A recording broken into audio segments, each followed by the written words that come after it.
From its origins in the early 20th century psychoanalysis to its burgeoning use among celebrities today, the word pansexual has come a long way to get to this pop culture moment. And we love how it challenges us to think about gender, sexuality, attraction, and desire. So, how much do we really know about the word pansexual?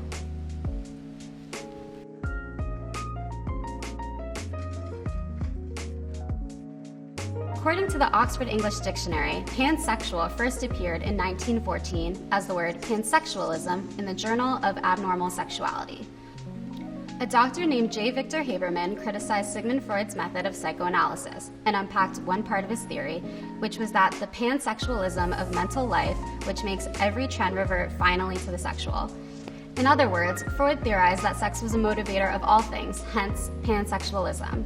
The word pansexual itself was derived from the Greek prefix pan, which means all, and of course sexual. At the time, it was a psychoanalytic term used far differently from how we use it today.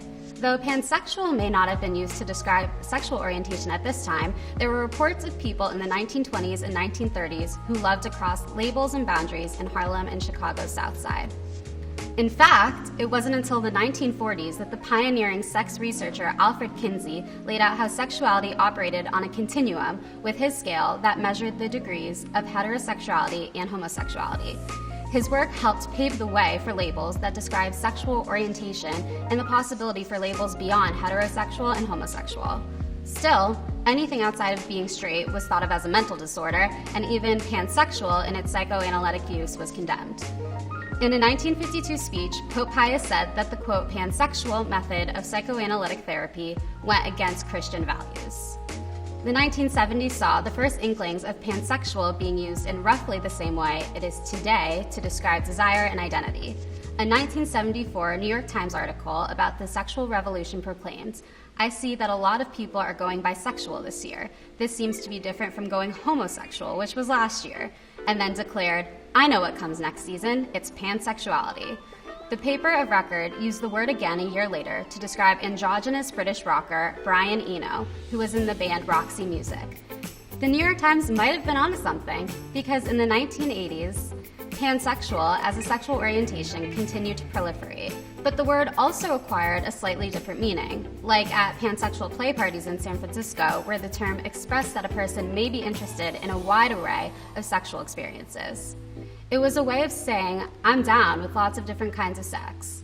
Now, according to some researchers, it's also possible that the word became popular thanks to BDSM, bondage and discipline, dominance, submission, sadism and masochism, and kink communities.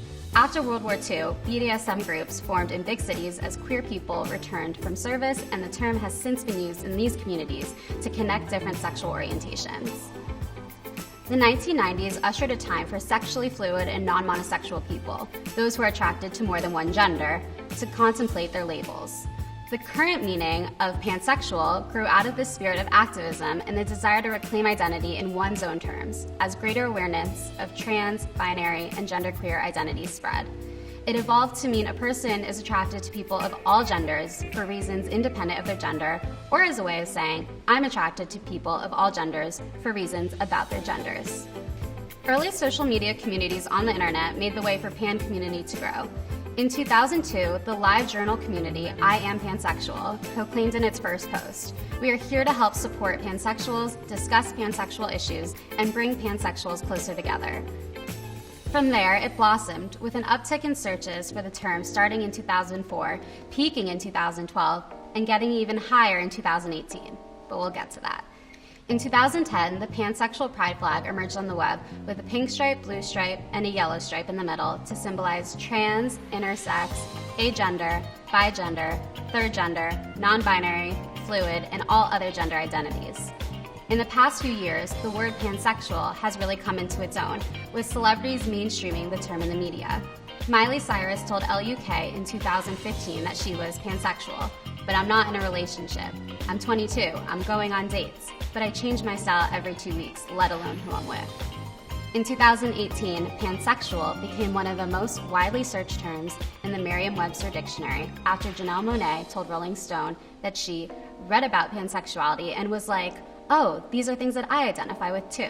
Nowadays, December 8th marks Pansexual Pride Day, and Pansexual and Panromantic Awareness and Visibility is May 24th, and it's a whole new frontier for this inclusive and expansive term, as it's clearly no longer a flash in the pan.